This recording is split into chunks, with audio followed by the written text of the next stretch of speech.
kuri uwo munsi wo kurwanya igiturire ishirahamwe Parsem ryagize rishikiriza ko uwo munsi ushitse igiturire ubona ko kiriko kirafata intera idasanzwe, ukamengo leta politiki y'urwanya igiturire isa n'iyabivuyemwo kuko nta politike nta strategie umugambi uboneka wo kugira igiturire gituzwe, kandi ari ngombwa kurwanya igiturire kugira iyi migambi yose yo kuja mu ngiro, haba umugambi vision, haba ivyo kurondera amahera y'abagwiza atunga.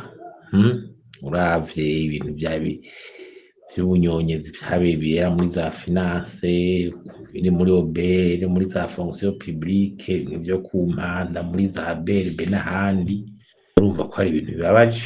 Hanyuma ugaca uraba n'ibigwanisho vyokoze zari inzego, ugasanga inzego ni nyinshi, zimwe ugasanga nta nguvu zifise, ugasanga gukorana nta sikirenga, mbere ukamengo documentation isigaye umenga irahe vy'igiturire gusumba n'izindi nzego.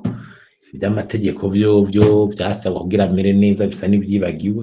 Tungane ntushobora gufata amadosiye ngo bakurikirana akomakomeye, zimwe za haute cour de justice ntizigeze zishingwa, vyo kwerekana amatungo ntibirakogwa, vy'ama incompatibilité bisabwa ntibirakogwa.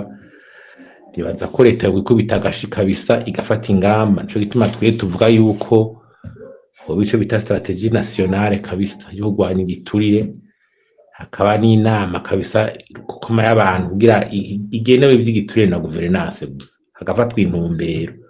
Ko tugumye gutya muntu yitwara ibintu bimeze gutya, tukaja mu matora abantu ubona ko n'amabanga agira here batangura kwitekerera basubira, igihugu gishobora no gutembagara.